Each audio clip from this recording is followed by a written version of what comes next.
According to a new WikiLeaks article, China has taken a portion of their gigantic foreign holdings and shifted it away from the US dollar into gold. The move is expected to raise the ire of America. They intend to weaken the gold's function as an international reserve currency. They don't want to see other countries turning to gold reserves instead of the US dollar or euro, stated the 2009 cable, quoting Chinese Radio International. China's increased gold reserves will thus act as a model and lead other countries towards reserving more gold.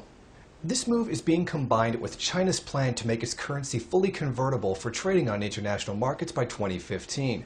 Right now, there is a great amount of difficulty in making the conversion because of high government policy. China currently doesn't own much gold for its economic size. It has about 1,054 tons according to the World Gold Council, making it the sixth largest holder of gold in the entire world. By buying the gold and making the yuan convertible internationally, China will weaken the US dollar as the world's currency reserve, undermining the dominant global position the US holds in finance now. The weakening of the US dollar's global power would make it much more difficult for the US to borrow money and to run a perpetual trade and budget deficit. This is how it was explained by Al Jazeera. As a reserve currency, the US dollar is the default for international transactions. If, for example, a South Korean company wants to buy wine from Chile, chances are they will carry out the transaction in dollars. Both companies must then purchase dollars to conduct their business, leading to greater demand. The value of global commodities such as oil is also generally demarcated in US dollars. Being a reserve currency allows the U.S. to borrow at low interest rates as central banks around the world are eager to buy U.S. government debt. Any country that can finance its expenditures by printing money or selling bonds is essentially getting a free lunch. If China takes even a portion of America's position as the world reserve currency, it would have tremendous effects on the U.S. debt held by foreign countries.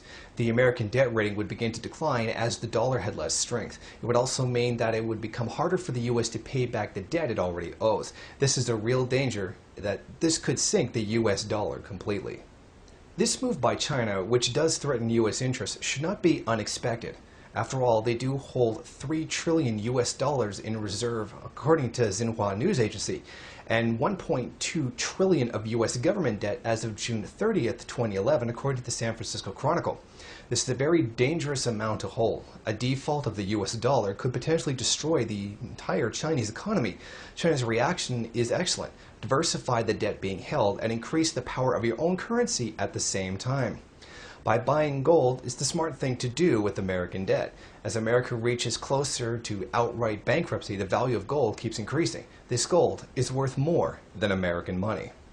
I think what we see here with China is a continuing trend towards toppling America as the world's controller of finances, using its currency as a mechanism. Much of the violence in the Middle East and Africa stems from challenges to U.S. power. Before the invasion of Iraq, Saddam Hussein began a policy of accepting euro currency for the sale of oil. The U.S. began to panic, thinking that this trend would continue. They had to stop the Organization of Petroleum Exporting Countries from following the Ba'athist Iraq's lead to overthrowing the oppressive dominance of the U.S. dollar currency. This new war in Libya is not really any different. Muammar Gaddafi began a policy of encouraging the purchase of their oil with gold, thereby bypassing the US dollar, making it more profitable for them. The African Union, on the advice of Gaddafi, began looking into their own currency for trade, one that would be based on a gold Libyan dinar currency. This is what caused the US to invade Libya using the so-called rebels. The Europeans, however, did not want to be left out of any future profits to be made, thus they joined in. The Third World, particularly the Middle East and Africa, are beginning to challenge the authority and domination of U.S. imperialism. These peoples know that the only path to liberation is to throw off the shackles of First World exploitation by the U.S. China no doubt sees this trend and is making their own play for a world reserve currency.